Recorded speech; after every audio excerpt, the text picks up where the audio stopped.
So, talking today about wage and hour law. Let's see here. So the primary federal law that we're going to be dealing with is what's called the Fair Labor Standards Act. Most of you have probably heard of it. This is the law that says we have to pay employees at least a minimum wage, and this is the law that says we also have to pay people overtime. The Fair Labor Standards Act is also going to cover various timekeeping requirements, record keeping requirements.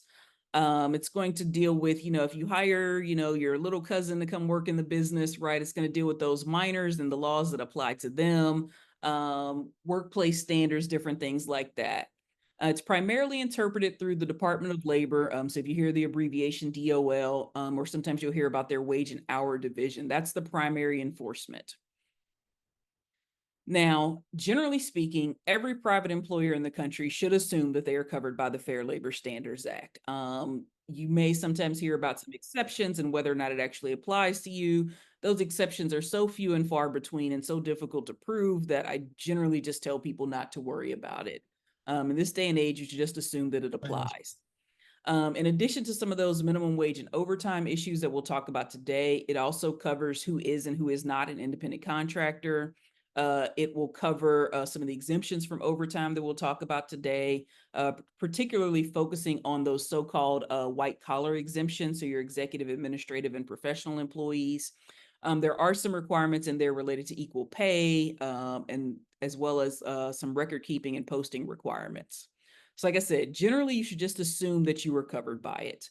As far as the Fair Labor Standards Act is concerned, if there's an employment relationship, the law applies.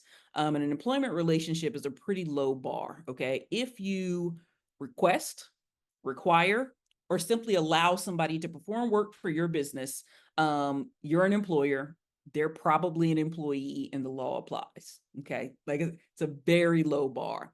Now, there are some exceptions to that. There are certain individuals that are not covered by the Fair Labor Standards Act.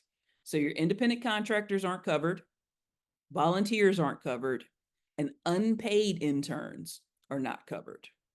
There are some other exceptions, but I don't think they'll apply to therapy practices, so we're not going to get into that. The only one that might come up is if you hire family members. Technically, they're not covered.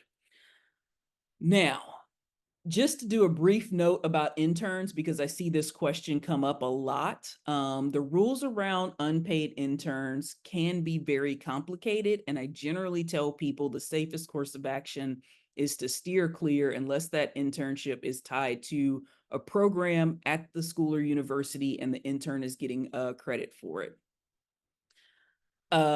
Generally the law says that, if you're going to have interns, oftentimes they're still employees. They still need to be paid at least minimum wage. They might, have to be paid overtime. But there are certain situations where we can have unpaid interns. The basic rule is that if you're going to have an unpaid intern, we're going to look at what's called the primary beneficiary test, right? Who is the primary beneficiary of this internship?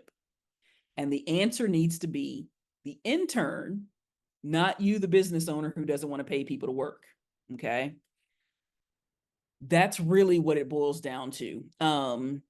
So what are we looking for? We're looking for, a situation where, let me get to the actual bullet points here. There's no expectation of compensation. Okay.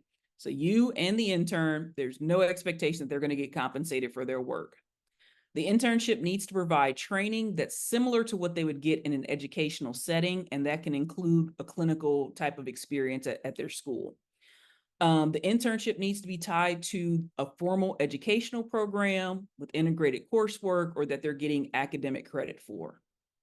The internship needs to accommodate their academic commitments by corresponding to the academic calendar. So when you're bringing in an unpaid intern, you're bringing them in for a semester, right? Not for an entire year, not for the next 6 months, but something actually tied to that academic calendar.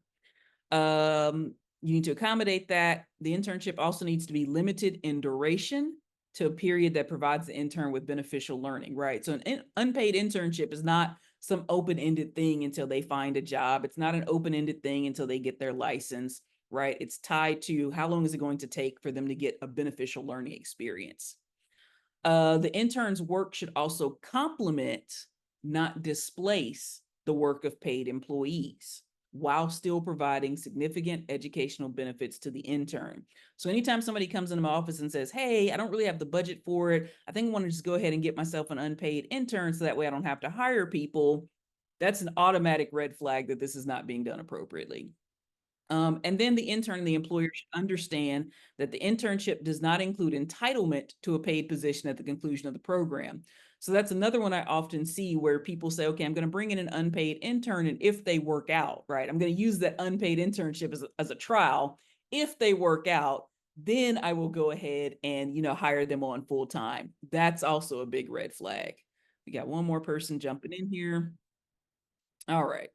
So that's just a brief note about unpaid internships. That's why I always tell people to be very careful about it.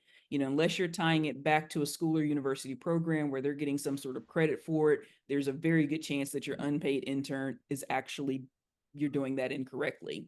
No matter what you and the student might agree to, the law says that workers cannot opt out of the Fair Labor Standards Act. So the fact that you all agreed that this would be an unpaid internship, no one cares. If that student changes their mind later and then sues you for unpaid wages, you will lose that case.